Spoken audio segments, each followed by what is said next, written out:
Okay. So everything we have done the discussion, but what today we are going to discuss.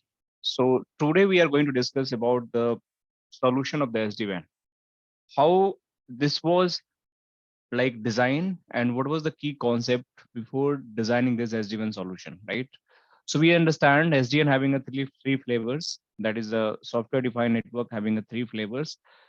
We talk about the SD-WAN, that is for the WAN solution, SD access for the Cisco, that is for the your LAN solution, and ACI for the data center. So three major component we have, and all three components having some kind of the SDN solution available right now in the market. And once we understand everything, you'll become the SDN engineer, right? And you having a complete knowledge about the SD-WAN. So this is how SDN concept was like designed initially. But if we talk about the key component of the SD-WAN, how it was drive and how it is going to help you to just serve the different network requirement. Can I mute? I can see some noise. All right. So we just started. Who joined just late, little bit. We just started right now, so no need to worry. We not officially covered anything. So let's start doing discussion, and then we'll talk about again the feature and concept about the disadvantage and the advantage of the SDN. Yesterday also we have done a lot of discussion, but today also we just recap that those are solutions, right? So probably we understand everything together. So the first thing, when we think about any routers, let's say suppose you having one of the router, then how router handling those packets? Like if any packet is going to land to the router, how the processing of the packet is going to be happen. So anyone want to contribute? Anyone want to like contribute how the processing is going to happen any router and switch when the packet is just going to hit any of the interface? So before going to like after in the packet and before going to out, what all processing is going to happen inside of the router? Anyone want to contribute here? Anyone know about the concept, how it is going to happen? Yeah, based on the routing table, first the packet will be enter and we see the routing lookup, and based on the destination, we'll forward that packet to particular interface or VLAN. Okay, good. So you'll check the routing when packet is going to enter, and then it is going to forward the packet based on the destination where need to be forwarded, right? Right. Thank you, Gajanan. Any other want to contribute about this concept, how this is going to happen? Anyone having any idea? Like when the packet is going to enter in the router, not talk about the SD-WAN, just think about the router. I have a router or switch. If packet is going to hit, then what router is going to do with those packets? Is it going to check something? It is going to switch the packet, anything? Okay, no worry. Let me just explain how it is going to happen. So just think about, it's a very good concept. Just think about these two PCs, might be switch or PC are connected. So just think these are the switch. So let me just write here. Or this is the PC1 and this is the PC2. These two PC, one PC having the IP address 10.10.10.10/24, and another PC having the IP address might be, just give me 1 second. Okay, so might be this PC having IP address 20.20.20.20./24. So this is the IP. So when this PC wanted to talk with this PC, what is going to happen? One packet is going to be formed here, right? One packet is going to be formed. So in this particular packet, what is going to happen? Two information is going to happen in this particular packet. One is going to happen with the source IP address. Another is going to happen with the destination IP address, right? So what is the source IP address where the packet is going to be originated? That is 10.10.10, and that destination IP address would be 20.20.20. So this is your packet that we know the IP packet. We call this is the IP packet, which understand the IP address, and we having the source and this destination. We call sometime L3 packet also. So this L3 or IP packet having two major components, where your source IP address and destination IP address. So once this PC might be connected with the cable with this interface, You can see this is one of the, might be your copper connection, could be the fiber connection. Generally, when we connect the end devices, should be the copper, but if you're having the switch in between, you can use the fiber as well. But we're just thinking about the copper right now. So your PC will connect it with this particular interface, or might be this another PC is connected with this interface. So how the communication is going to happen in the legacy router scenario, right? So always the PC will destine the packet based on the destination address to this particular interface. The packet is going to punt. So this packet is going to punt on this interface, right? So the packet is going to punt on this interface. Once the packet is going to hit, punt means that is going to hit on this interface, it is going to check some kind of the routing information. So say the IO module, whatever you're seeing here, the IO module, whatever you're seeing here, that is the actual, the end connections where your packet will be going to in or out. So IO module is input the packet, output the packet. This is how it is going to be happen in the IO module. So the packet is going to hit on the interface, and after hitting the packet on the particular interface, the further some kind of processing is going to happen, and after the completing the processing, the packet is finally going to out from the another interface that is a connected with the PC2. So this is the concept it is going to be happen. So now think about your this packet reach to inside of this interface, right? And once it is going to hit this interface, this IO module doesn't having a capability to know how can I reach to this destination. It just enter the packet inside of the router. Then what is going to happen? This module is going to talk with the control plane devices, means the control plane module. So this control plane module is nothing. It is a CPU. So we call it a central processing unit. So this is the brain. You can say the brain of the router. Anything we think about the brain. So it is going to consult with the brain. Hey brain, I want to go with this destination. Can you tell me the path? Can you tell me the path?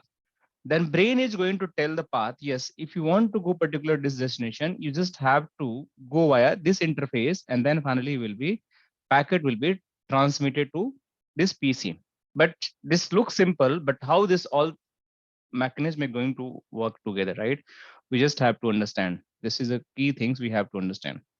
So if you talk about the brain, if you talk about the concept, then brain having the all centralized routing information. So whatever the routing you are using, so routing table, whatever you're just thinking about, you just think about the routing table. So this routing table is could be the related to OSPF, could be related to BGP, could be related to EIGRP, could be related to the RIP, could be related to the static routing, right? Or might be other protocol if you're running anything, right? MPLS, or could be ISIS, any other protocol you're running. So it is going to check the, or might be the connected route. This is also one of kind of the routing table we have, connected route also, right? So these are the possible routes we have in the IGP scenario or the BGP scenario. And based on that, they are going to consult with the routing domain. And after consulting with the routing domain, they are going to check what is the best path and what is the best route we are learning to reach to particular destination. Then how it is going to happen? They are going to happen based on the various parameter. Might be they use the AD values to just select the best route, right? Might be they are going to select the prefix length match,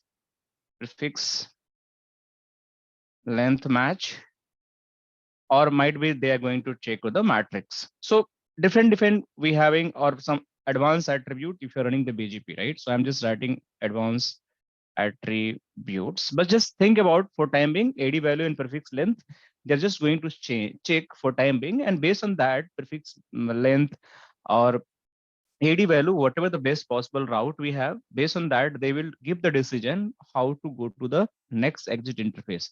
Then finally, your packet will get a instruction from the brain.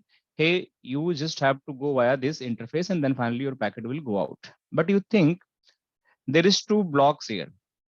You think there is two blocks. One is the in blue line, another is in this blue line, and they are completely separate two blocks. So if IO module wanted to talk with this control plane module, they don't have direct relationship. You can see they are the completely two split brain scenario. One is the like one domain is this, another domain is this. So they cannot directly talk to each other. They cannot directly talk to each other. Then how they basically talk to each other? Give me 1 second. So how they are going to talk to each other? That's the key thing we just have to understand. So if we think about how they are going to talk to each other, we having a separate module that is known as a fabric switch. So you can see this is the fabric switch. So this is nothing. What is going to happen when you insert these cards? When you just inserting this card. So let's just suppose one card is, let me just show you the line cards, how it looks like. So if I'm going on the Google and let me just minimize this. Cisco routers line cards. So if you see here images in line cards, so these are the line cards you can see. So you can see in the front panels, you can having some this kind of the interface in the but back panel, you can see a lot of ASICs, lot of chipset are available, right? So when you insert these line cards in the router, they go in the back side and attach with us some kind of the ASICs and the chipset available in the back side, and they make the connections, right? So by using those connections, they can start communicating. So the switch fabric is nothing. Switch fabric is something you just think in this way. The line card, whatever you line card just inserting, based on those line card, they are going to inside this line card inserted, and they are going to just attach with the back plane ASICs. And these ASICs are basically in this interconnected, and this is also going to attach. So these are the backplane ASICs or the hardwares. They are making the bridge. They are making the bridge to connect these two module together. So once anything is going to come here, once anything is going to come here from the IO module, this IO module with the help of this switch fabric, they will consult with the CPU, that is central processing unit, for the checking how basically I can go with this particular destination. And then CPU is going to tell you, boss, if you want to go with this particular destination, I have the best route available based on the routing tables, whatever I have. And again, the packet will back to the switch fabric and come to the IO module, and the finally packet will go out. So it is called as the our switch fabric. So switch fabric is nothing. It is just to making the connection between the controller and the IO module. That is an actual data plane. So this is the actual data plane module where your IO means where end devices are connected. End devices are connected. This is your control plane module where you can take a decision about the routing and any of the packet which you want to switch. And switch fabric is just making the bridge between these two things, right? So this is how your basically normal router is doing the routing or switching the packet, right? If you're having the similar kind of the switch and you want to do that, you can use in this way also, right? So you don't need to worry. So I hope this concept is clear to everyone, right? How the router treat the packet when the routers accept any kind of the packet before sending to the out of the interface, right? Any question anyone having, or everyone clear about this concept? Because this is the very important, and based on that we understand about the next concept. Any question, guys? Anyone? It's clear, sir. We understand how to flow of the IP packet from one IO port to another port, one panel to another panel through the fabric switch. Means fabric switch work as a bridge, and it communicate to two panels. Okay, good. So let's move to next concept, right? If I'm going to use the same scenario and I have to do the same thing, like what the same thing? I have to take a packet in SD-WAN fabric, right? And I just want to switch the packet from one location to another location. So how it is going to happen in the SD-WAN? So the concept is going to be used same, whatever the closed box solution we have. On basis of the closed box solution, we having a different uh, control planes, or might be the IO modules with the switch fabric, and based on that, we just taking the decisions. So if I open this particular box and I just distribute this 3 plane in different geographical location, this will become the SD-WAN. This is the become the SD-WAN. Just I need to open this box. Recording in progress. There is some kind of the, let me just mute. Okay. So if I open this particular router and I split these 3 brains, like I can say switch fabric one place, I can move CPU another place, and IO module another place, not in the one box. So this solution becomes the SD-WAN solution. Exactly, we are going to do the same thing what the router is doing, but the only difference is one router is just compact with the every component inside of the single box. But we just have to open the box, and after opening this box, we just have to put, might be the control plane I'll put somewhere in the London, IO module somewhere in the India, and to make the connection between that London to India, I'll make one road, right? Or the airspace. So this is acting as a bridge, that is my switch fabric. So this is how it is going to happen in the SD-WAN solution. So let's understand this. So if I'm going to the next SD-WAN architecture, so this is the SD-WAN architecture. Again, if you see in the SD-WAN architecture, we having the control plane modules, we called as a CPU. We having again switch fabric, right? Similar, and we having the IO modules. So nothing difference is there. The same router, what was doing in the routing in the single box, same thing we are doing. Nothing changed, but the architecture has been changed. Earlier, everything was in the single box. Everything was in a single box, but now everything is in this SD-WAN architecture in the distributed form. So we decouple the things and we make a distributed architecture. We make the use the decoupling of the hardwares, and we make a different place where we deploy the different things, right? So now you can see in this way, in a control plane, we put all controllers who is just acting as a brain here. In the IO module, we put actual edge routers, right? Edge routers who just going to give your physical connections to your switch, or might be the users, or might be the servers, whatever you connected. So if any packet, the same scenario, if I'm going to take here, let's say suppose earlier we having a scenario, I have just 2 PC. So let me just draw the same scenario. One PC is here, another PC is here. Just think about, so let me just write here the same scenario, and let's see how it is going to happen the routing.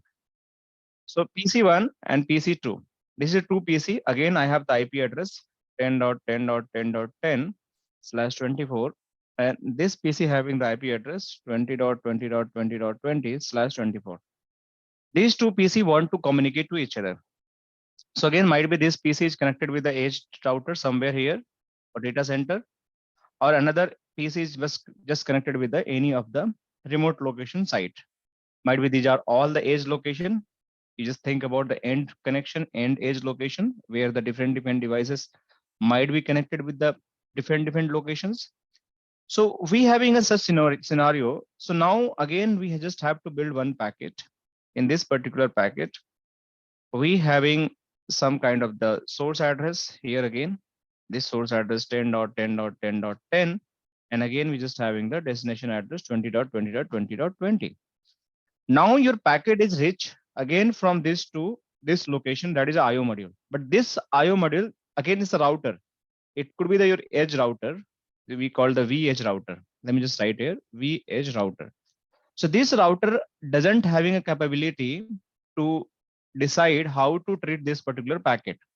So what basically it is going to do, it is going to consult to the controller. Hey, can you tell me how basically I can reach to this destination?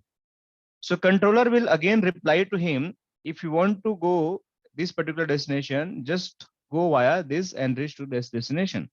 So it will share the routing information, how you can reach to the destination. So controller will give the routing information about this route of this router, and then router will switch the packet to destination. So you can see earlier in single box, everything was there and router was just reaching to the controller, which is inside of the box. But here controller might be situated in somewhere. Their office is your might be in India, and your controller could be in the Mumbai, right?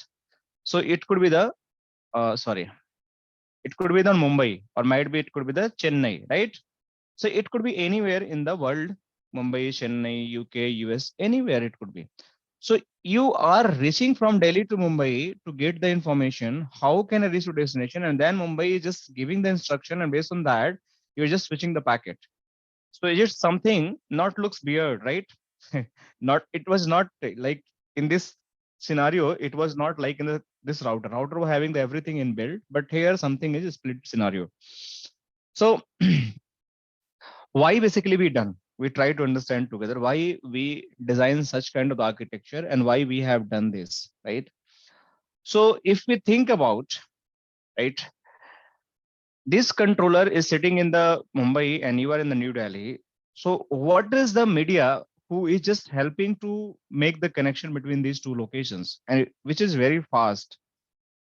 So it could be anything. This media could be the air media, right? You can go with the air media. You can go with the you can go with the trains, right? Aeroplanes, trains, or you can go by road, because we having the now very good expressway from Delhi to Mumbai, from where you can reach within the 12 hour from the Delhi to Mumbai, right? Earlier it was not possible by road, you can reach there, right? So we having a lot of options available here from the air, from the train, and from the by road. But if you think about by the road, if you think about in last 5 year, or might be 2 year back, or might be 10 year back, can I reach Mumbai by road in 12 hours? It was not possible. It was not possible. Why it was not possible? Because our infrastructure was not that much capable who can transport the cars in a very high speed from Delhi to Mumbai, right? It was not possible because our transport was not that much capable to transport high speed cars from Mumbai to Delhi or Delhi to Mumbai within the 12 hours. So this was the limitations, and that's why it was not going in this fast. But if you think about today, we build such a transport. By using a such transport, we can transmit the cars by high speeds, and we can travel within the 12 hours. So we are growing, we are increasing, and that's why we having the more luxury, more facility, and we are saving our lot of times and lot of monies, because we having a lot of good transport, good feature available, right? So same thing was happening in the past, right? Why, if this was the solution, then why this solution was not like introduced earlier, 10 year back, 20 year back? Why it was not possible earlier? So the problem was the transport. Again, the issue was transport. The transport infra was not too good. So what is the transport infra? We having the internet, just take about the internet circuits. So earlier, 10 year back, 5 year back, if you think about, internet circuit was not too much reliable, right? It was like unreliables. We cannot rely with the very dedicated bandwidth, dedicated speed. So that's why if you design and develop the SD-WAN solution, might be controllers will not able to give the right time control information to edge devices, or edge will not going to reach to the controller within the right time to get the right information from the control plane devices. So this was the problem. And when we having a such kind of problem, then we were like miss some kind of the packet while doing the communication, and we having some issues. So once we having the very good infrastructure, very good transport available between the all locations, then we are like able to deploy those solutions, where if I'm transmitting any of the packet from edge to the controller and I'm looking for the information about the routing, it is going to deliver within the 1 milliseconds, 2 milliseconds, because it's a very high speeds circuits are available between me. So this switch fabric is quite capable nowadays. The internet is growing very fast, very reliable, and that's why we having the facility. If anything going to controller within the limited time period of connection, they are going to reply, and based on that reply, your edge is going to take a decision how to reach to destination. So this is how switch fabric is become a very powerful role between the SD-WAN devices. So now you can think about the switch fabric. So switch fabric is acting as a transport, which is nothing, is just your ISPs.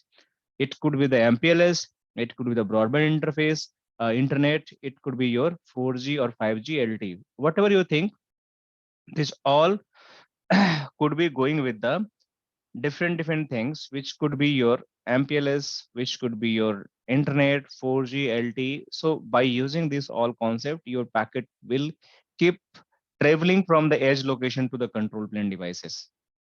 So here, earlier the router was intelligent. This router was intelligent. They having the brain inbuilt. But if you talk about the SD-WAN design, technically we can say a router is not intelligent. Router is not, or you can say router doesn't have brain. The brainless routers, we have a brainless routers, right? So if anything they want to take a decision, anything they want to take a decision, they just have to reach where? They just have to consult with the control plane. And once the control plane will give the instructions, based on that, they will forward the packet. So this is the problem with the SD-WAN, right? But this is designed based on our intent. We don't want to keep every router having their own brains. Why we don't want? Because just think about that. Control plane is like we having the earlier 1,000 router, right? These all you think about 1,000 routers, they all connected. The class को दे भाई class the subject class Let me just mute. SD1 no class.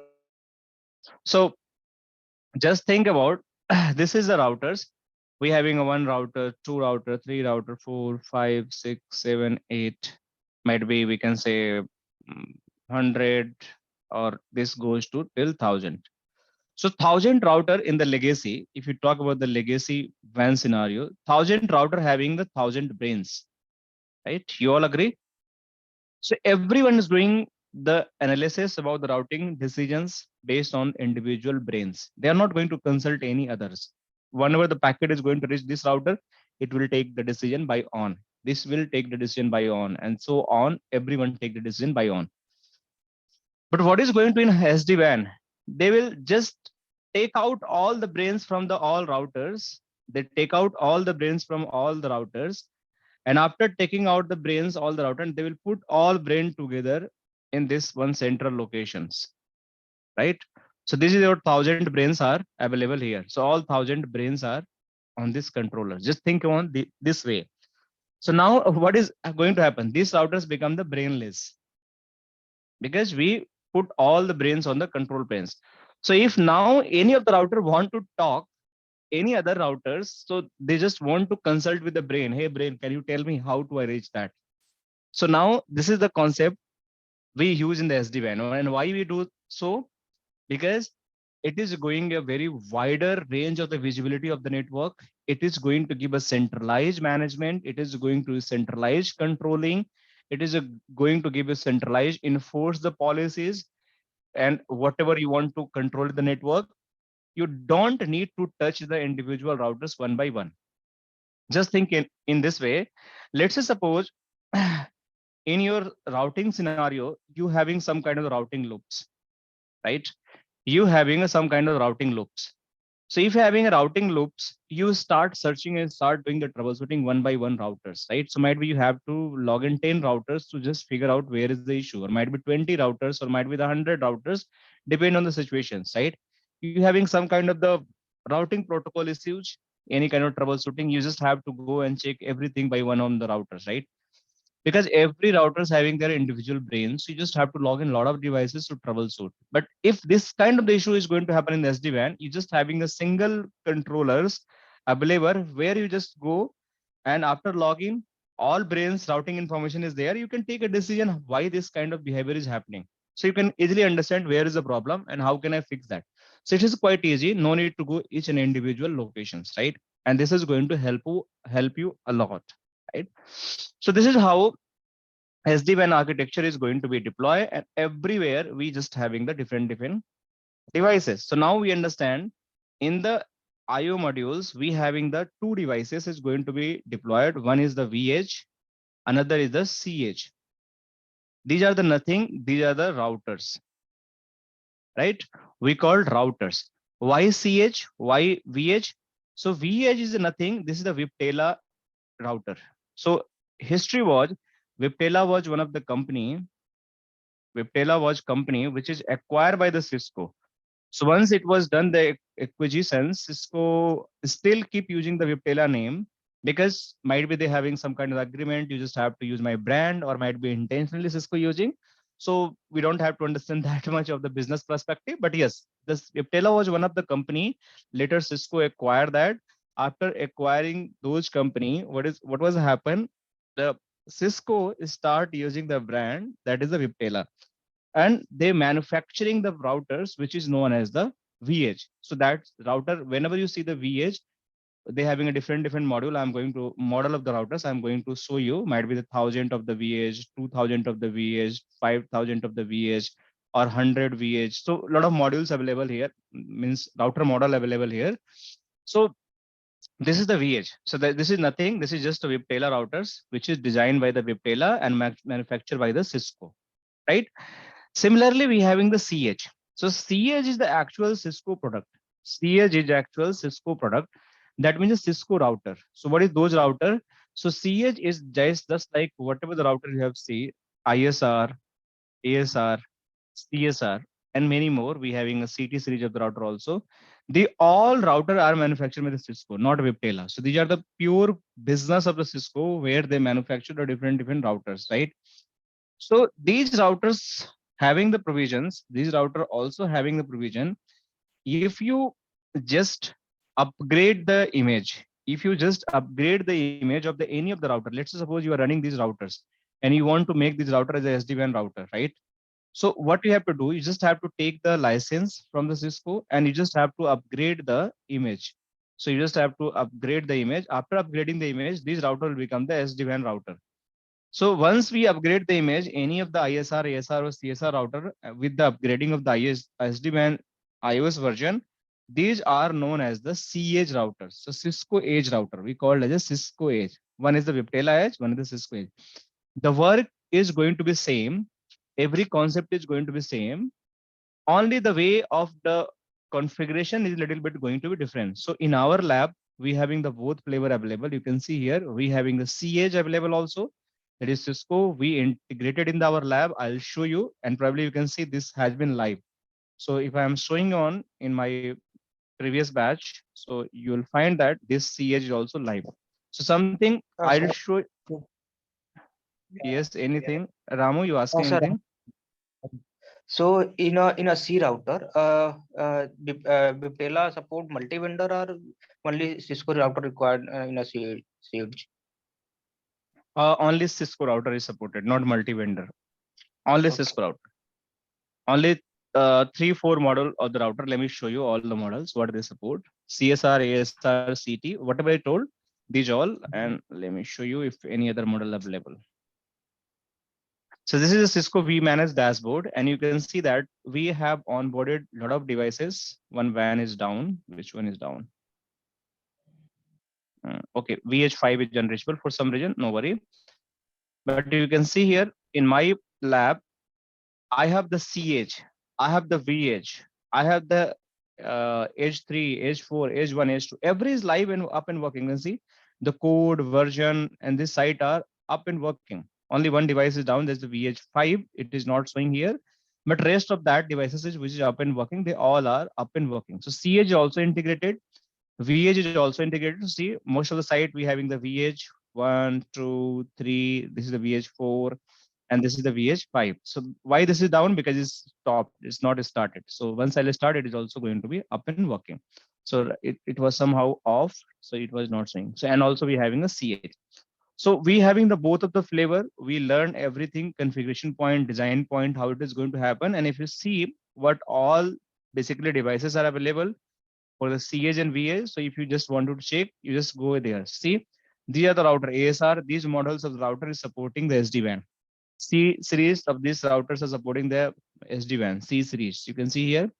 And finally, if you see ISR, CSR series, which I am using right now in my SD-WAN lab, that is also supporting here. After that, we having the some ISR series router also. They're all supporting. And finally, we having the vEdge 100, vEdge 100B, vEdge 100, 1000, vEdge 1000, 2500, vEdge Cloud, vManage, and vSmart. So these all routers we keep using in the production environment. If you're having different model of the router, you can do the configuration. And this is the only devices it is supported by the SD-WAN. And these all belong to Viptela or Cisco. No other vendor devices is supported, because every vendor having their own devices and they support their protocols, their configuration on their own devices only. I hope it is clear to everyone, right? So the IO modules, coming to the again, IO module is nothing. It's just they're using two devices. Let me write here. It could be the vEdge. It could be the vEdge router, or could be the cEdge router. This is the like IO module devices. Switch fabric. This is not nothing. ISP connections. It could be the internet, any type of internet, MPLS, or you might be the 4G circuits, 4G LTE circuits, or 5G circuits, whatever you having the wireless service, anything is going to be supported. And control plane is something we having a 3 devices available here that we know as the controllers. The first one is known as the vManage. Okay, the second one is known as the vSmart, and third one is the vBond, which we have to understand. Okay, so we having the control plane devices that we basically known as the vManage, vSmart, and vBond. We have in the edge routers, cEdge. So total we have to understand in entire SD-WAN session the 5 type of devices. 3 is the control plane, and rest is the routers, 2 type of the routers. So you can see in my lab also, if you go there, we having these 3 controllers, that is a vManage, vSmart, and vBond, and rest are the like vEdge. And these are the legacy router. We are just acting as a transport. This is the legacy switch. These are the switch edge. Everything is switch edge. You can see here.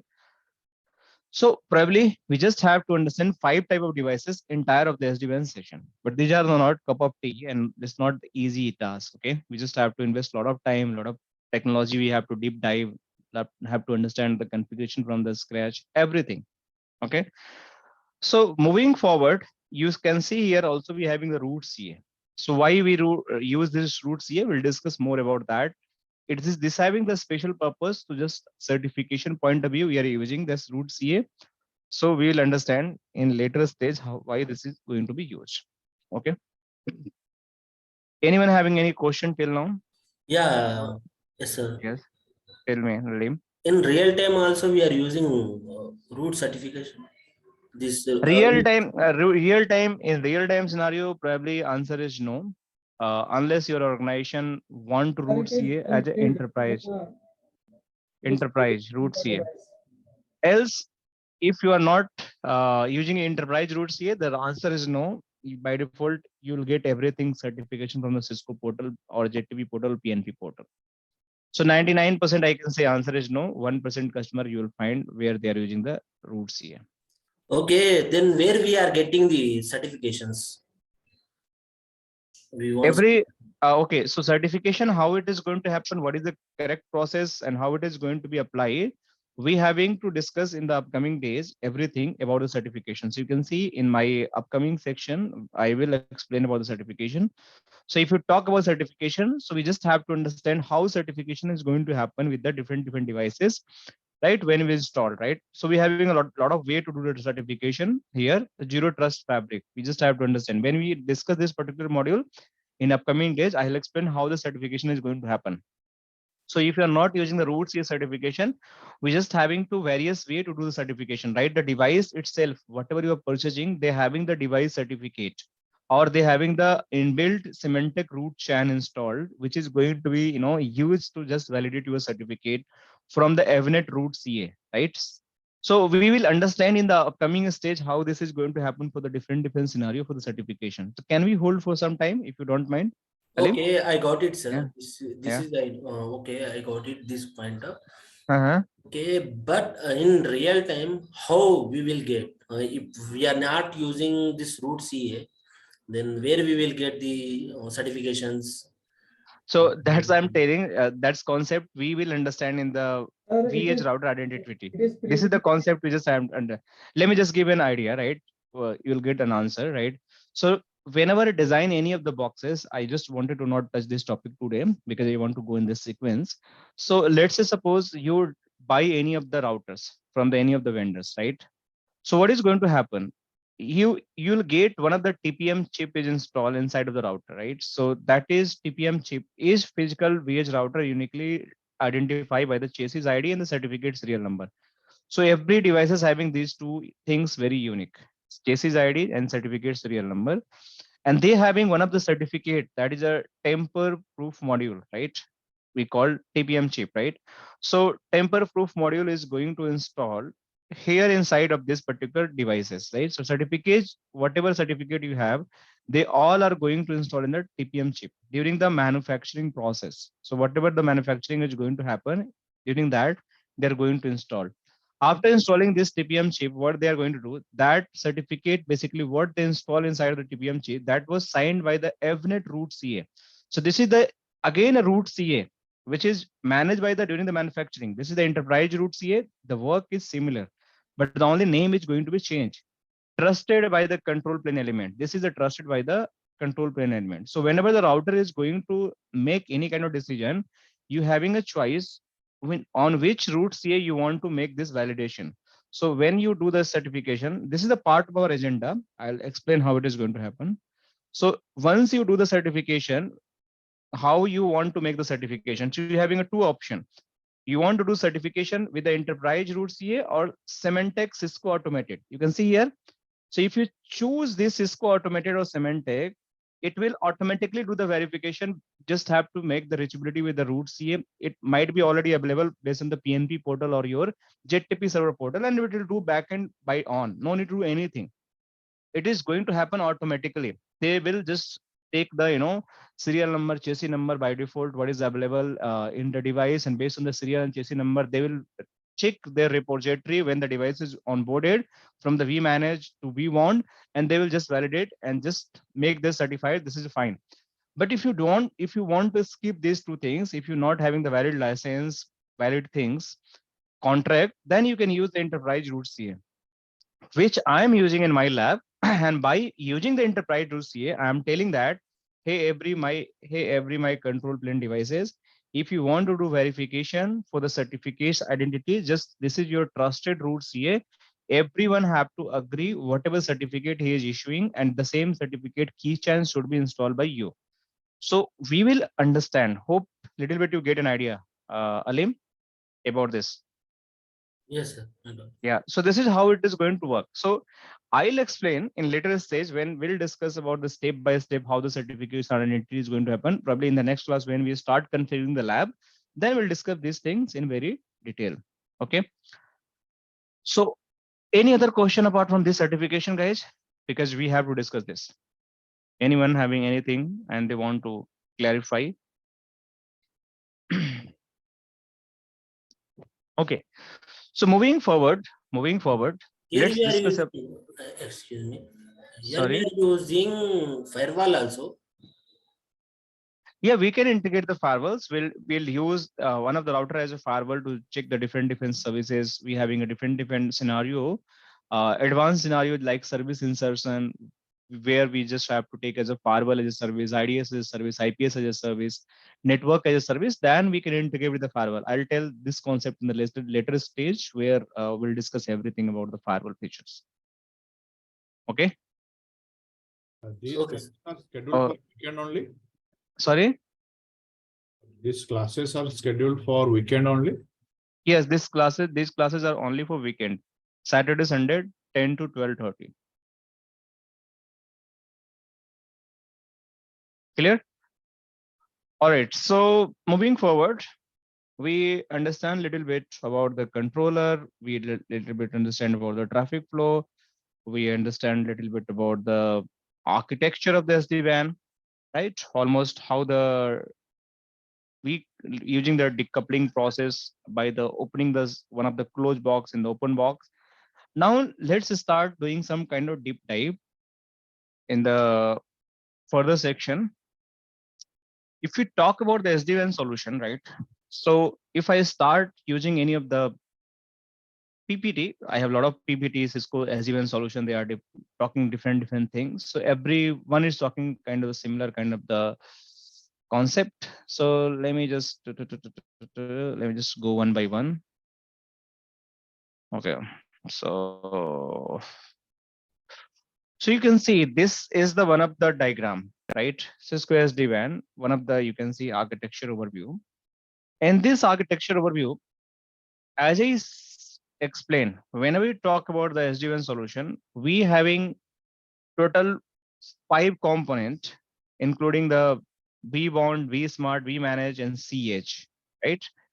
And vSmart and vEdge also. So these total, we having the 5 component, and we just have to complete all our testing and learning based on these 5 component only, right? So one thing we understand, whenever I talk about data plane or IO module, there is the device which is going to use as the router. It could be the vEdge and could be the cEdge. This is clear to everyone, I hope, right? Whenever I talk about the transport, whenever I talk about the WAN circuit or transport, that is nothing your ISP connection. This is a second like component.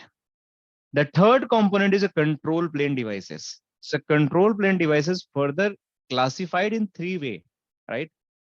What is the 3 way of the control plane devices? So the 3 way of the control plane devices is one of the plane, which is known as the management plane. One of the plane is known as the orchestration plane. One of the plane is known as the control plane. So your control plane also further classified in the 3 planes. One of the management plane, one of the control plane, one of the orchestration plane. So let's understand and let's try to get more information. What is the orchestration plane? We'll do the deep dive also, but let's try to understand why use the management plane, why use the control plane and the orchestration plane and data plane. So if we talk about a data plane first, so data plane is just nothing. You just have to connect your branch, office location, data center switches.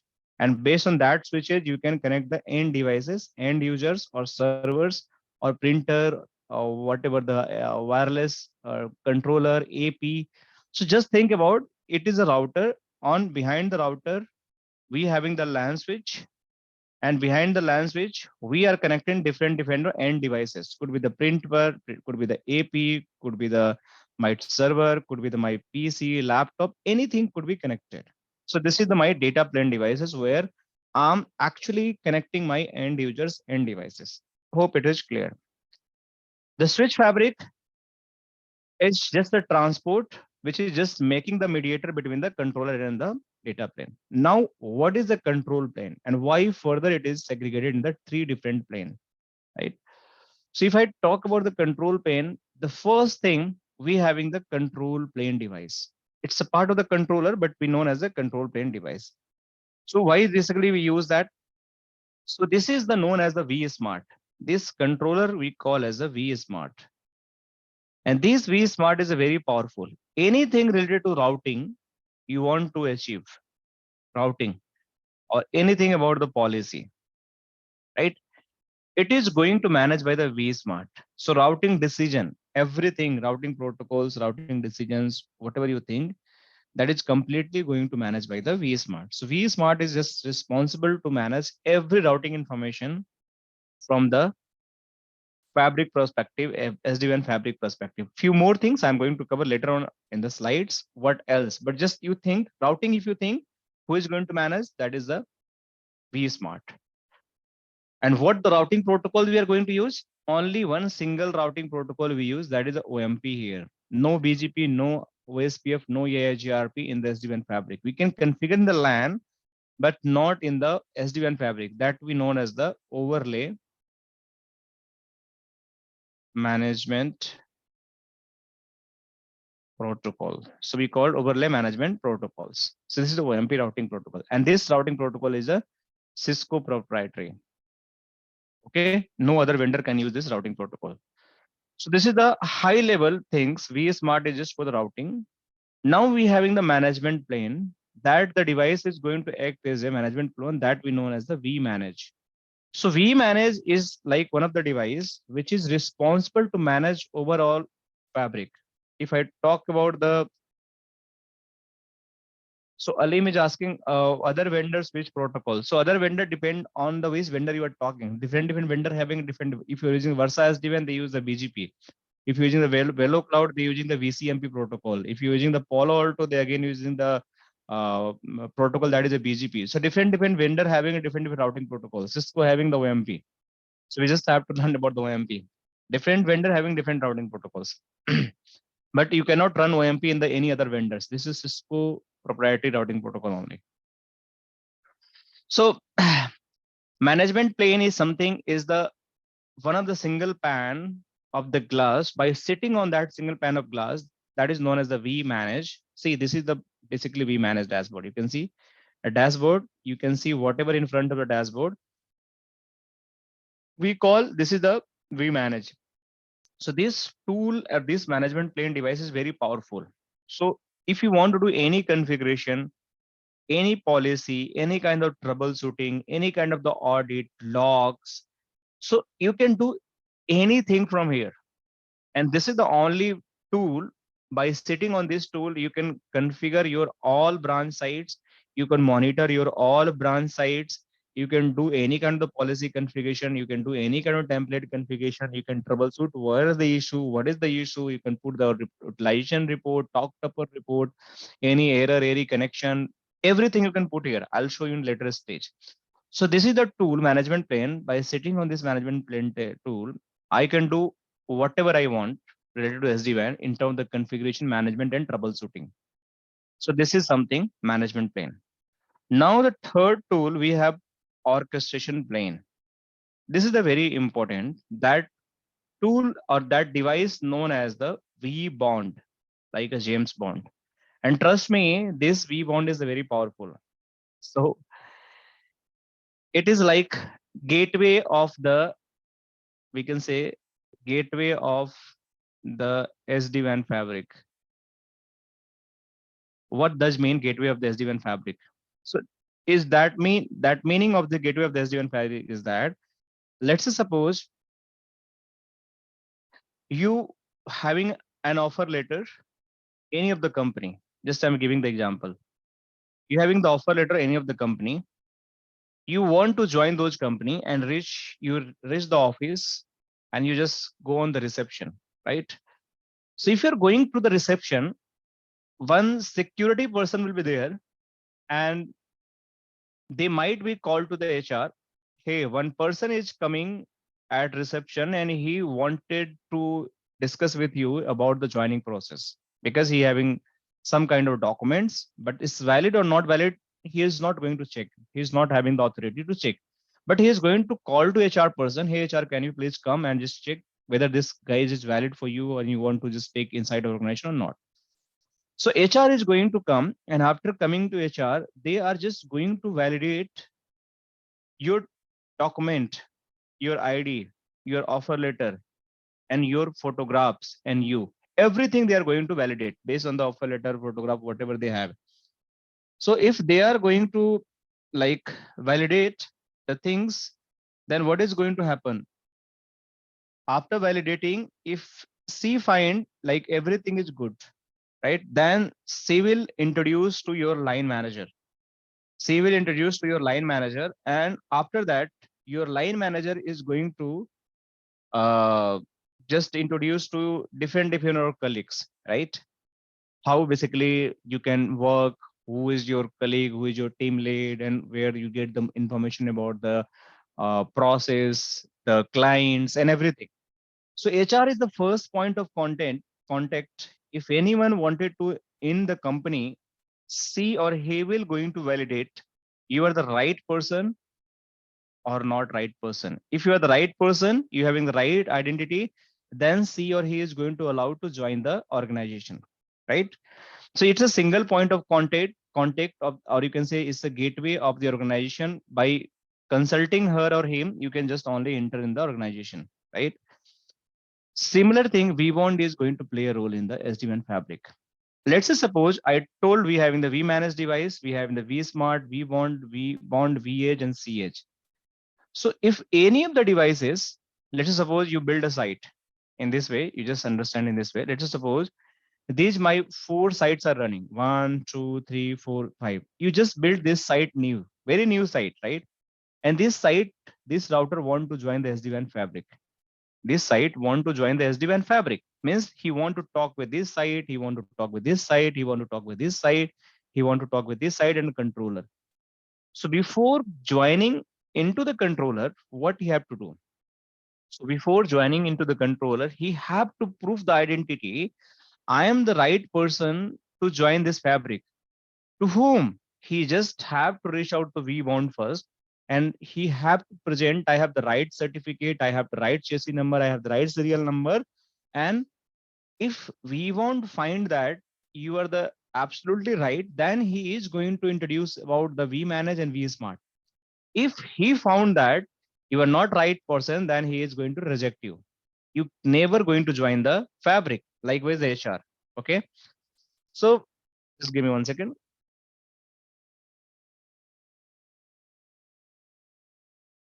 So that means the orchestration plane, vBond plane, is a very powerful tool to just onboarding any of the devices. So if you want to onboard anyone, it just have to prove your identity to the vBond.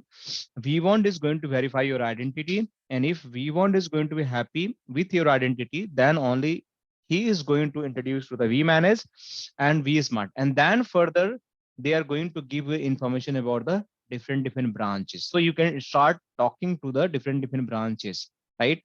So this is the vBond. So vBond always known as orchestration plane, and he is going to orchestrate you, he is going to validate you, he is going to check you, and based on that, it is going to be do further actions. So if I go a little bit deeper side of this all SD-WAN controller design or like things, so you'll get a little bit more information. Let me see. Okay, this is a slide. So you can see how the traditional WAN was working. So the same thing, the management plane, control plane, data plane, everything inside of the router. So you having the 1,000 of router, 100 of sites, they all having the similar kind of the like informations, right? But once we go with the Viptela secure extensible network overlay, we having the way of the working is going to be changed, right? So this way of the working, how it is going to be changed, let's understand. So in this architecture, you can see I explained the orchestration plane, management plane, control plane, data plane. But if you go a little bit deeper side, how the orchestration is going to work and what other function they are going to do. So one thing I explained, orchestration plane likewise is the first point of the authentication whitelisting model. Without consultation of the orchestration plane or the Cisco vBond, you cannot join the any kind of the fabric of the SD-WAN. What else it is going to perform? It is going to perform like every details about distribute list of the vSmart, vManage. So it is going to give you what all vSmart is available, what vEdge is available, what vManage is available to your fabric. So every information you will get once you get validated or authenticated by the vSmart. It is also responsible to do NAT traversal process. If you having any NAT scenario in your net requirement in the SD-WAN fabric, so all NAT information, NAT table is going to store in the vBond itself. So he will just going to give the NAT information, right? And right, it's again the public and private IP mapping. It is going to just keep everything behind the NAT or the any of the site which is going to from the private to public, that is going to store in the vBond. It's a highly resilient. That means you can use the two vBond. So if one is going to down, another will just take a role and it keeps serving your organization. So these all key features, you just have to take care about the orchestration plane. If I moving to the little bit down about the management plane. So as I mentioned that management plane, Haji, yes, tell me. Yes, go up slide. Yeah. Tell me. Keep the second name. Second last is for requires public IP address local set beyond one-to-one net. That means static net or they having a 3 type of NAT, symmetric NAT. They having a cone NAT. right? Yeah. So they're not like a static dynamic NAT. They are not. They having a completely different NAT. So I'll tell you about the NAT. Okay. No issue. Okay. Yeah. So sir, later okay. I'll tell you. Okay. I understood. How it? Yeah. So similarly, if you talk about the management plane, this management plane is just, I mentioned that 0-day operation, 0-day, 0-1 means day 0, day 1, day 2 operations. What does mean? So whenever you start building your SDWAN fabric, this is the first tool or first device you have just to onboard. Without onboarding this vManage, you cannot start the SD-WAN fabric deployment. So in our lab also, when we just start doing this lab configuration, the first thing we have to onboard, that is a vManage, right? Without vManage, we cannot go with any other devices, any other controllers, any other like sites to just bring them up and working. So we just have to start with the vManage first. So that's why they are talking about, if you want to do the 0-day operation or day 2, day 2, 3 operation, you just have to start with the vManage that we called as a single pane of glass, right? Single pane of glass, that means you can do whatever you want to do related to the SD-WAN configuration, troubleshooting, management, reporting, logging, everything you will get from there, right? Multi-tenant, right? With the web scale. So what that means? So this vManage could be dedicated to one customer, or might be we can dedicate likewise the VRF. You just think about the VRF, like one router having the one global routing table, right? Global routing table. So if you use the global routing table, that means it's a single tenant, like dedicated everything to the one customer. But I want to split the routing table with the help of the VRF. That means the routing has been shared with the 2 customer, but by default, one routing table cannot reach to the another routing table. They are completely isolated to one to another. Similar is like if you want to split this vManage and you want to allocate to the customer A and the customer V, it is possible, and that mode is known as a multi-tenant. So you can delegate the resources to the different customer for their operations. It is also possible, right? So this is about the multi-tenant. Centralized provisioning. So and policy and template. So if you think about anything you want to do the configuration, so provisioning, it is available by sitting here. You can do the configuration, certification. So you can say device, template, policy. So everything you can do by sitting on the vManage. So no need to even routing, security, cloud feature, whatever you want to do, you can do via the sitting in the vManage. Now, troubleshooting and monitoring, software upgrade process, GUI with the rollback access. These all things is also possible with the vManage, as I mentioned that. If you want to integrate with the third party like tools for the REST API or netconf, application programmable interface, API is equal to application programmable interface. So you want to integrate the APIs to just get the interact with the one platform to another platform. This is also possible with the help of the vManage. You can integrate them. And they also support the highly resilience features, like they support the highly resiliency. So it is also possible. So if you want to deploy 2 vManage and you want to make one is the primary, one is the secondary, this is also possible. You can do that. There is no problem. What else? So the last control plane device we have that we known as both vManage should be in same place or in other location. It could be the same place, it could be another location, could be in cluster. So most recommended it should be the other place, not in the same place. Okay. So how the both are connected? They just have to make the reachability between to each other, and then we can make the cluster. And by making the clusters, they just Likewise, you think about if you want to make that one Palo Alto sitting in the one location and you want to make the HA with this one Palo Alto sitting in the firewall in the another data center. So by using the routing feature, we can make the HA. There is a possibility, right? Similar, if you want to make the cluster of two vManage by sitting in the one location, you can just directly connect with they're having the backplane connection by using the bus cables and all. We can do that. But if you want to integrate with the remote location, we just have to make sure they are the reachable. So if you want to make the cluster, let me just show you. We having the cluster managements here. So here, if you want to make the vManage, that should be the IP should be reachable. Whatever the IP of the vManage you are just putting, and the username and passwords. Once this IP is reachable, this vManage is going to talk to them, and they will add in the cluster, and you just have to complete the cluster settings, like everything for the resiliency point of view, and then it is going to work. So similarly, you just think about the one of the device which could be located in another region, one is another region. So it is similar like the data centers. You can see one set of the devices for the data center we make in might be in the Frankfurt data center.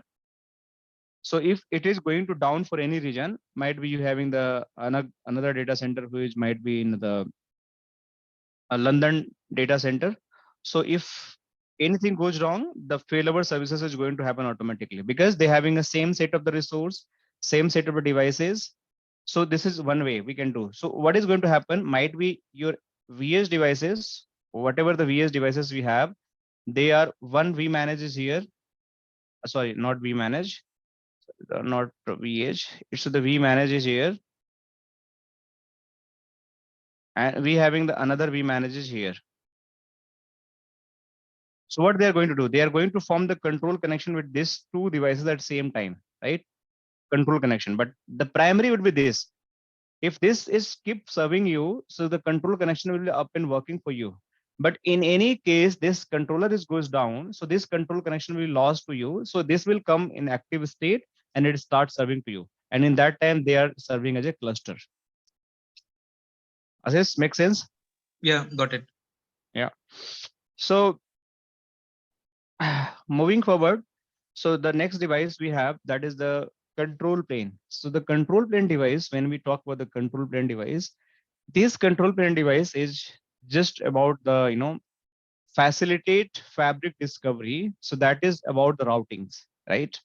Dissimulate the control plane information between the edge, right? So whatever the routing information you want to discover the fabric through the routing, because everyone when the come to the fabric and they authenticate them, the first thing they share with the vSmart, that is their routing information. What I know, I just want to advertise to the vSmart, and then vSmart is going to tell you what they have information. So that is going to share to you. So they are going to dissimulate information to you as well. So the fabric is discovered, they will share the information about the my routing information, and at the same time vSmart is going to share their on routing information to you as well. So the both way the communication is going to establish, which is called as the OMP. So let me show you for time being. So if I'm going to open any the router, and if I'm running the command just for the CLI point of view, so OMP peer. So you can see this is the router. VS3 is forming the OMP routing table with the vSmart, and they are receiving the 24 route, installing the 24 routes, and they are sending the 16 route. So the route sent, route installed, and route received. So 24 route they are receiving from the different branches, and they all are installed. They are valid route, and at the same time they are advertising 16 route. So this is showing about one control connections or might the OMP session, which is going to the vSmart. But this vSmart having the multiple OMP session because every site is connected to him and they are receiving the every site routing information. We'll do the deeper side understanding later stage, no need to worry, but I'm just showing you to just understand here. So OMP peers. So if you run, see, now every router is just showing the routing information. So whatever the peers we have, some are 16, some are 24, but none of the route is installing in here. Why? Because this vSmart is just like catch and pass. Whatever the information they are receiving, they are passing to other. They are not installing because they don't have to take the routing decision from the vSmart. The vSmart will pass the routing information and router will take the routing decision based on the my instructions, right? This is the routing you have. So you can see site 3, 4, 6, and 200, and all the states are up. Uptime is, you can see 1 hour 14 minutes, and the other vEdge types and different peer IP, that is system IP. We'll discuss more over LAID also we have what that mean. Okay, so let me just go there. So going forward, like facilitate discovery, fabric discovery, dissimulate the control plane information, distribute data plane and the app aware routing policy to the vEdge. So everything about the data plane information and application aware routing information, that all is going to be like distributed by the vSmart, and based on the vSmart distribution, you basically get like or share the all routing information to the every devices, whatever you having, right? Just give me 1 second.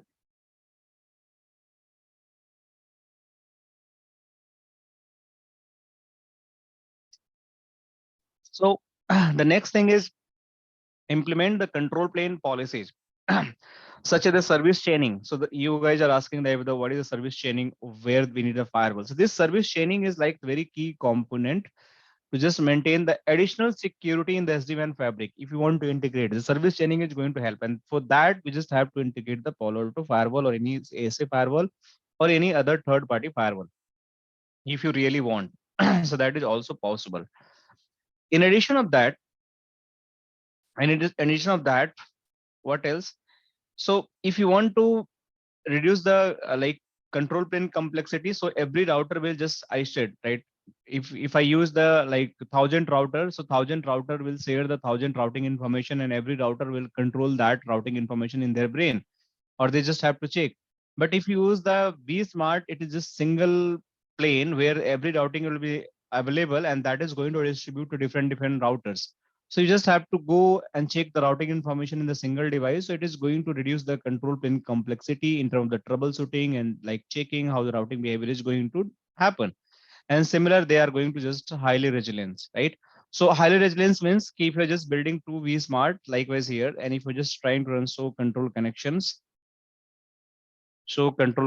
here. So you can see these devices are building the different like vManage. If you're having a two vManage, they are just going to build the different like DTLS and TLS connection with the different vManage. Because right now we just having the single vManage. They're just building with the one VPLS connection. Now we can see the vSmart having a two connection, but they are the same. Only difference is they are building the connection with the two different transport. We'll understand what that means. Similarly, the vBond, they are the same. You can see, but they are building with the three different transport. You can see beach internet, public internet, and the MPLS. That's why they're having a three connections. So even we having the same controller, but we having the multiple transport, they are just going to be used with the all transport control connection. But we manage what's happened, even they having a three transport or two transport, we manage always build a connection with any single transport. Once the connection is built, they are not going to change or show all the connection unless or until the first build connection is going to be down. So if I make the public connection down, it will automatically switch to the MPLS without any tension. And once it will be on MPLS, the public internet will be up. It will never switch to public internet. It will keep stay on the MPLS only. So this is how vManage is doing the behavior while the building the control connections. We'll discuss how the control connection is going to build, what is a TLS, what is a DTLS, and how the configuration is going to happen in the later stage. So these all feature about the control plane devices. This could be the highly resilience also. Now the last but not least about the data plane devices, which we discussed earlier. So in these data plane devices, we having that vManage router could be the vEdge. Arjun, Sumit, you asking something? Yes, sir. When the ISP and there is some fiber break or any connectivity issue, so that's very time between controllers and vEdge device, there is a BFD session goes down or OMP session goes down. First, you have to understand BFD session. Control plane session, or like control session, I can write. or OMP session and IPSEC session. So now your question is when any ISP goes down, right? ISP goes down, right? Yeah, any problem in it from ISP and like sometimes fiber break or any connectivity issue from the Okay. from service provider. So that's very time. So now we having a two connection from the vEdge. One is the vEdge to controllers,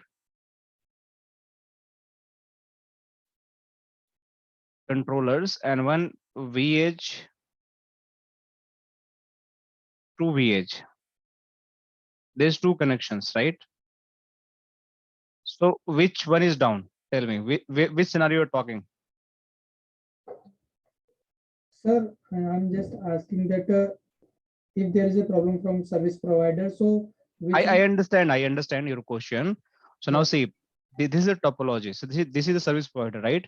yes, sir. One service provider is here connecting to the vEdge to vEdge, and the same service provider is connecting to the vEdge to the controller, right? Other So side. if this link goes down, so I lost the controller connections. You can see, makes sense. If these two links goes down, I lost the control connection. If this link is up, and this goes down, and might be this goes down, so I lost the VS3 connections. So there's two different things. So which one you are referring? Because we just have to understand the scenario. Your question is completely valid, but which one you are referring? Which scenario? I just wanted to make sure. Or you are not. Can we explain both this scenario? Yeah. So that's I wanted to ask. Sumit, let me just explain. See, so your question is valid, but we just have to think in this way. See, whenever you talk about the BFD session, right, an IPSEC session and control session or OMP session, we just have to understand where we make the BFD session. So BFD session always run between the edge devices. If you're having the edge devices, means router to router, we run the BFD, right? We run the IPSEC. We discuss more. So if your ISP link goes down between the edge devices, then your BFD is going to be down or your IPSEC is going to down. Is it clear? So this is the one scenario. If we having the controller, that is a vSmart. If we having a controller, that is a vManage. If we having a controller, that is a vBond. So there is a three tunnels going to form between the vEdge with the ISP. So it could be a single ISP, it could be the multiple ISP. Just think about these all controller reachable with a single ISP. So if this ISP might goes down, this is the one ISP which is just providing the fabric. Might be this ISP is Verizon. If this ISP goes down, then what all going to down? So if I talk about the vSmart will make down its control connection. The first thing, control connection, and the same time it's going to down OMP sessions, because OMP session always run between the vSmart to vEdge. But for vManage only, they lost the control connection. He lost the control connection. So the control connection run between the controller and the vEdge, but vSmart run the OMP session also. So OMP session is going to down with the vSmart. Control session is going to be down with the vManage and the vBond. And the BFD and the IPSEC is going to down if this connection is going to lost between the vEdge devices. Sir, Clear? It seems then if there is a connectivity issue between edge to edge device, so that's the time BFD session goes down. Yes, you lost the data connection problem. Data connection problem you get here. On the But other here, hand, if you brain down, you get the control connection problem. So you just have to understand where BFD run. I'll cover this thing in very detail, but I just wanted to convey this message. sir, on Clear, the Sumit? other hand, if there is a issue between controllers so that's the time OMP session goes down. No. Again, let me just clarify. So you understand vEdge to vSmart, OMP, and control. Is clear? vEdge to vManage, only the TLS and DTLS, DTLS and TLS control connection. This could be the TLS and DTLS.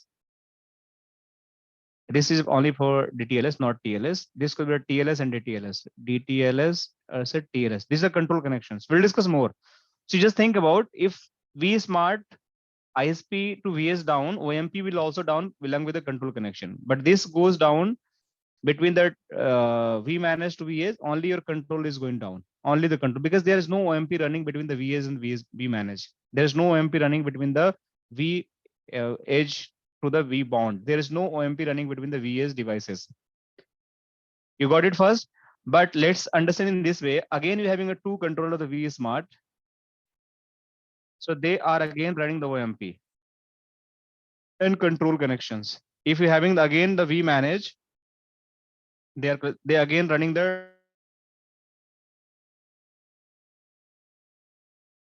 connection. So they again lost the control. They again lost the control. This will lose the control plus your what I can say OMP session also. Am I audible?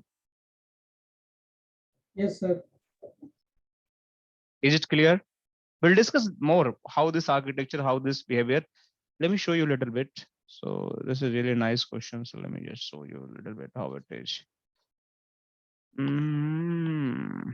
Probably will get somewhere. I'll leave it because I just wanted to complete the data plane first.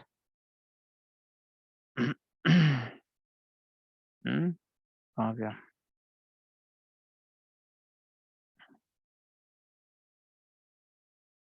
Okay, so let me just go a little bit down.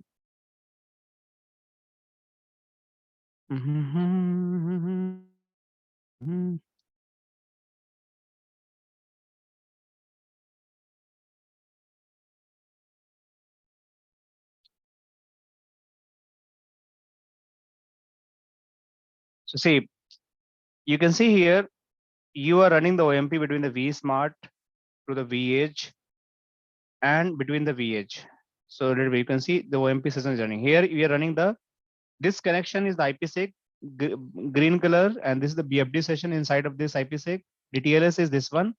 So OMP DTLS is just running inside between the vEdge. We'll discuss a little bit more, not only the upper. We'll discuss everything in detail in upcoming section, right? And you can see here, here if you talk about that, see, so these are the, if controller is just running the vSmart and vSmart, they all are running the OMP in between. So OMP is going to use between the smart to smart as well, and smart to vEdge as well. So we'll understand, no need to worry. Any other question about that? No, So sir. I was talking, yeah. Anyone saying something? Okay. So we were talking about the data plane. So this is going to be WAN edge routers, could be the vEdge, could be the cEdge. It provides the secure data plane with the remote edge router. How? Secure data plane by using the IPSEC.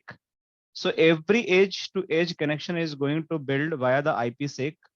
Under the IPSEC, your all data communication is going to happen. So actual data is going to be communicated with the help of the IPSEC, and one device is going to talk with the another device, right?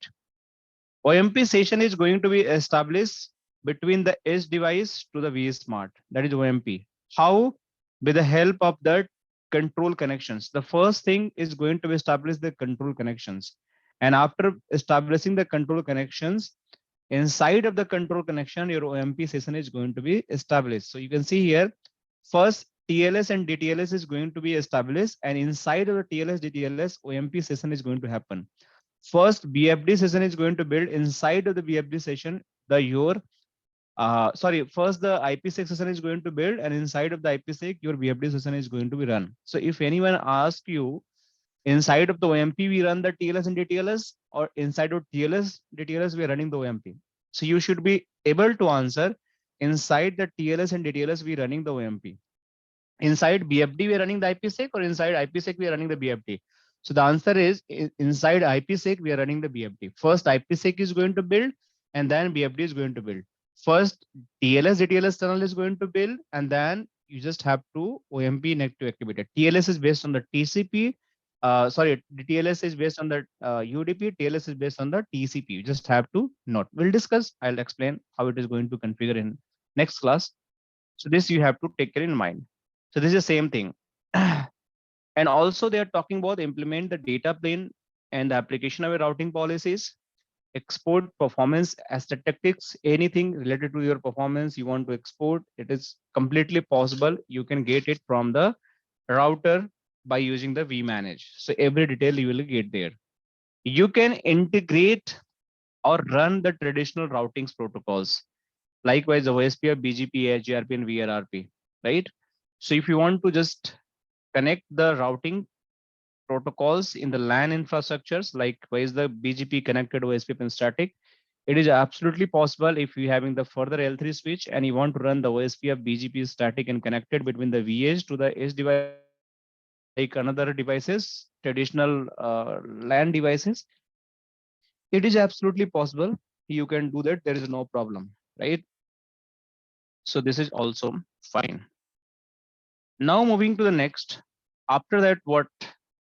It support the zero touch deployment. So what is the zero touch deployment? So I explained yesterday class, if you're having a two scenario, one is the legacy router and you want to do the replacement if it goes faulty, and one router is the vEdge router and you want to do the replacement, then zero touch will give you the freedom. You just have to connect the power cable and LAN WAN cable, and that router will come on the service and come online, and based on that you can start operation of your site. How it is going to happen, zero touch provisioning, we'll discuss little bit more, not little bit, we'll discuss in depth in upcoming session, how the zero touch provisioning is going to happen, what all the steps is going to be required, what prerequisite, how the template could be created on the our vManage, which can be attached to the any of the site which is going to be onboarded through the zero touch provisioning. So this all things we'll discuss later stage. Now the physical and virtual factor from the 100 Mbps, 1 Gbps and 10 Gbps circuits can be integrated with this vEdge router, different model and different of the SAP or circuit type, whatever we have. So this is all about the data plane devices and the control plane devices. Now you guys can ask anything if you're having, because we have done a lot of theoretical discussion today. So I don't want to do further theoretical discussion for time being, but we can have discussion, general things if you're having anything question related to SD-WAN for anything, what you not understand, what you understand, and you want to ask some additional questions. So your times start now and you guys can ask anything.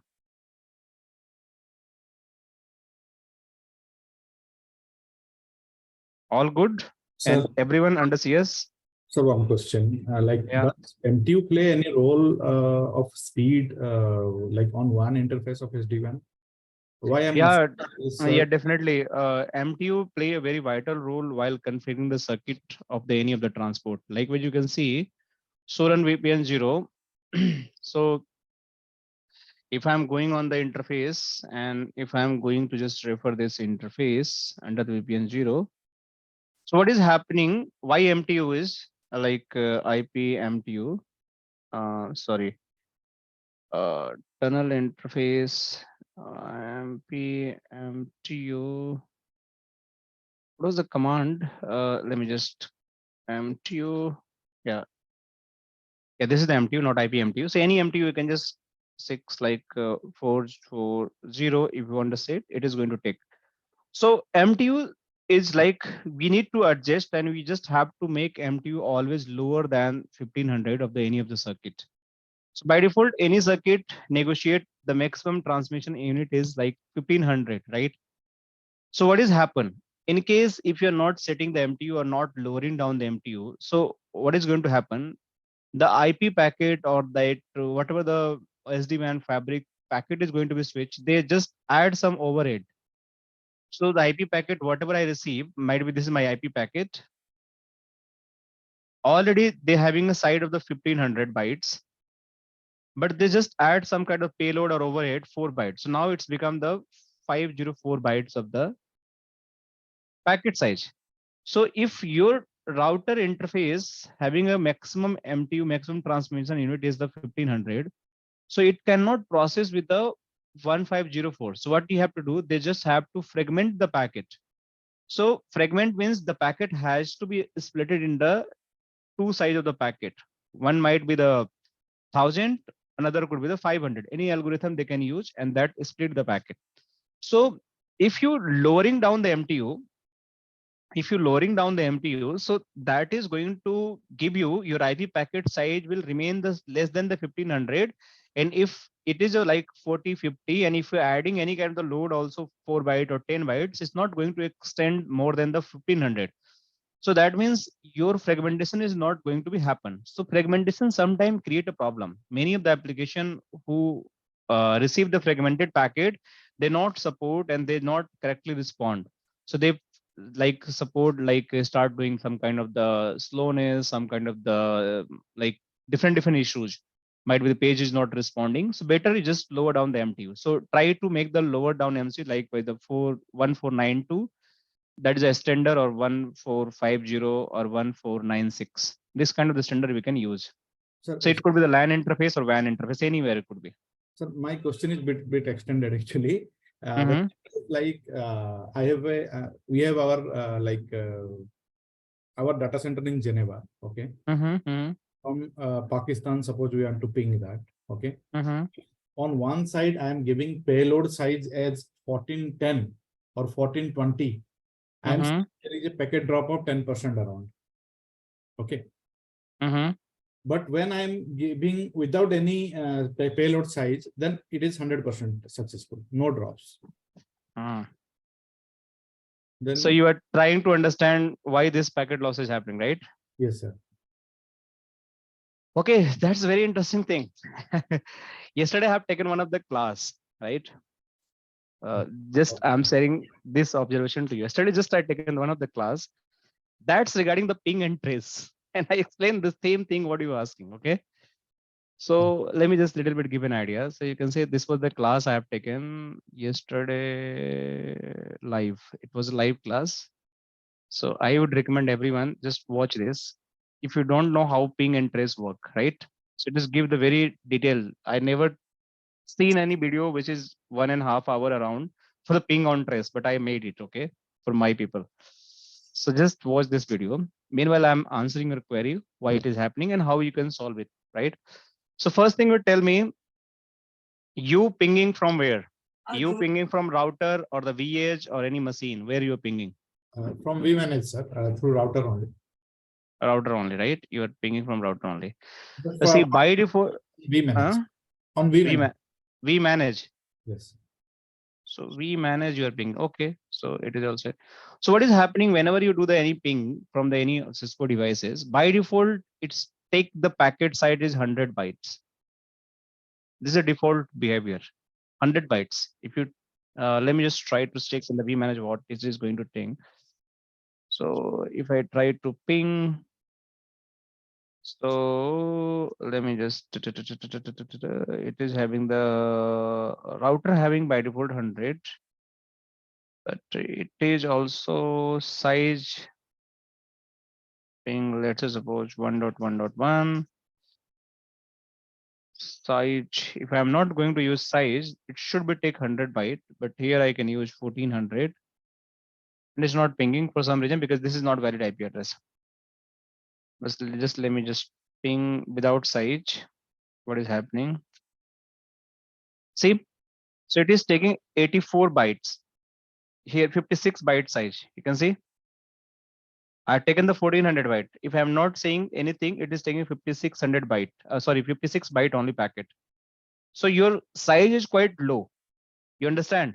Yes, your sir. payload size is quite low, just 56 byte. If you're not sizing anything, but if you size anything, like if you're just sizing like 100, then see it is become the 100. You can see 100 bytes. So if you're increasing the size, might be some hope, some device in between, which is supporting not more than 1300 or might be the 1350. And that's why they are observing the packet loss, or might be the link between the vManage to the your ISP is not taking load, not taking correct load. So you just probably have to word with ISP. Hey ISP, if I'm sending my packet, this is a real or this is a like dummy network, lab network. Then I'm asking. You need to ask ISP, right, sir? So Pramit, it is a real network or dummy lab network? Real network, sir. Real network. Okay. So you just have to take to the with ISP. Hey ISP, I'm just pinging with the 56 byte packet that is default. It is not having any problem. But when I'm increasing the load, your circuit is not handling the load and it is giving the drop. Can you check the circuit status? Then So you can, ideal loads are we should give to test. that should be around 1400. This is the ideal load. 1400, 1350, 1450, not more than that. Just I recommend 1400 is ideal load, best load to test. Okay. Anything. Yeah, not more than that, because the overload packet is like 100 byte is like quite very big. So I cannot say like 1400 is going to support. Okay. But you just have to understand how much size is going to default take. So always default side is quite low. If you check the same thing with the router, it is 100. Let me show you, because I just covered yesterday in the CCNP. Pinging anything. Let me just show you. So here it is not showing any size, right? Default. But when you do for the extended ping, so if I go ping and I just put the target IP 1.1.1, repeat count anything, datagram, see, this is size. By default, 100 size is it taking. So router and switch by default take 100, and the vEdge, vSmart, let me check with the vManage also, how much it is taking. Let me check vManage also. क्या हो गया इसको? It is giving the error.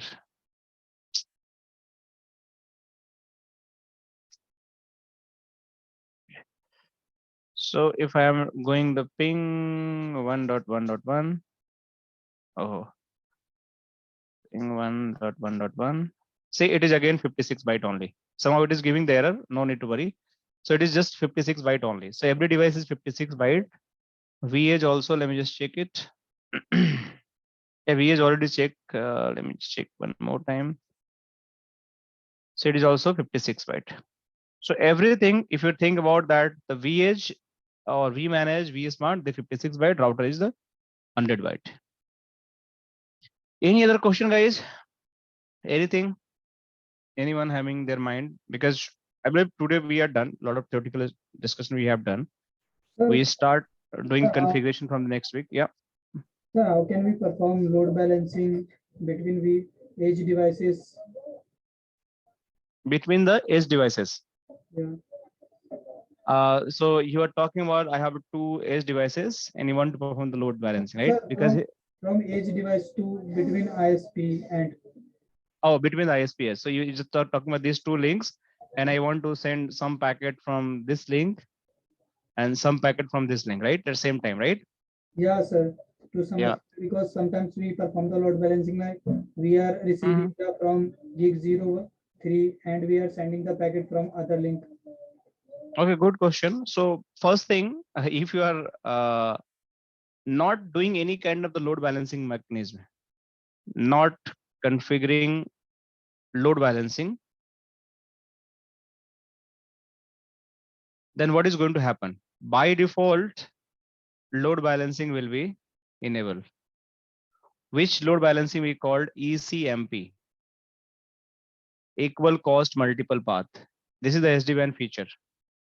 It is going to give you the equal load balancing, right? So I'll give you the example. Let's suppose this VS3 want to reach this destination, right? So how many paths available for me to make this happen? So I have two paths. I can reach to this destination this way. I can reach to this destination this way. So can I check which path is this taking right now from the VS3 point of view, say? So what we can do, we can go in the simulator and we can check either whether it's doing the load balancing or not. So I can go in the main dashboard. After going in the main dashboard, I'll go in the VS3. And after going in the VS3, I will go in the real time and I will go in the troubleshooting. Okay. After troubleshooting, we can go with the simulate flow, how my packet is going to happen. So now see, I want to go in the 15 destination with the service VPN 10. So you don't know what is service VPN 10. So just forget for timing, but let's see how it is going to happen. So if I'm going to simulate the flow, you'll find that the packet is going via both of the circuit. See the public internet and the MPLS. So this is the MPLS circuit, and this is the MPLS circuit, and this is public internet. So right now the packet is going via the both of the circuit because they are doing the ECMP. We don't have configured anything to just manipulate the path. So by default, they are doing the ECMP. So they are doing the equal load balancing, equal load balancing by help of the ECMP. But if you want to do the preference, MPLS would be the preference for the my such traffic, internet should be preferred for the such traffic. You can do that also, right? It is absolutely possible. There is no problem. We'll see how it is going to happen in the AAR, application aware routing, and we'll try to manipulate the path also. And not only the AR, based on the OMP preference, based on the route preference, also we do the lot of manipulations in the upcoming sections. Okay, Sumit? Thank you, sir. Makes sense? All right, so I believe we can wrap up today's session for time being, and we'll connect next week again with the more like configuration part. We'll try to start the configuration. What we'll do in from next class definitely is going to happen not less than the 2.5 hours. Just note my word. It is completely 2.5 hour session is going to happen. And in this next class, we will do the interesting thing about the controller configuration. We will start from zero. So what is going to happen? Let me just do that. I will create a new lab for you all. This lab is fully configured. I leave it as it is. I'm not going to touch. We'll start a very new lab with the same topology. There would be no configuration. So let me show you how it is going to happen. And based on that, we will start doing our learning. So if I go there, I can might be the clone this lab. After cloning this lab, I can put the name.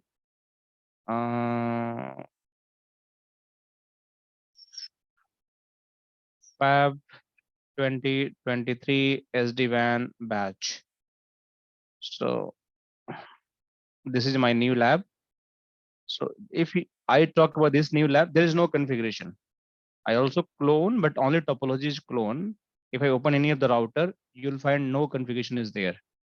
So all configuration has been gone. So we just have to start configuring from the zero, right? So if I open this router. Sir, if we save the configuration and then we clone the lab, so it will show. No, if you clone the lab, it is just going to remove all the configuration. Okay, got it, sir.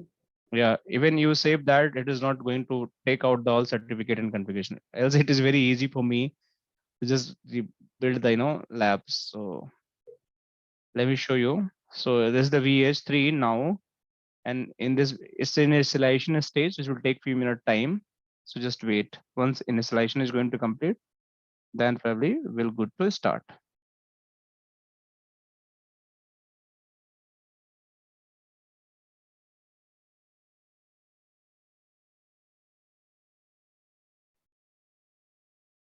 Okay, so now system is ready. So if I'm using the password, username and password. So username is admin, password is admin, and it is asking change the password, re-enter password. So once I do it, there is no configuration. Every configuration has been lost. So we just have to start from zero. So this device doesn't having any configuration. Everything VS3, even the name is also not showing as the VS3. So we just have to do the configuration, even the switch router ISP. So we will do the configuration, this lab from zero, and will become the hero of the SD-WAN. Okay, so no need to worry. So I wish you all the best for everyone, and happy Sunday to everyone. And it was a fantastic morning for me while working with you all, and hope we all enjoyed together in the upcoming days. Okay. Bye bye. Take care, guys.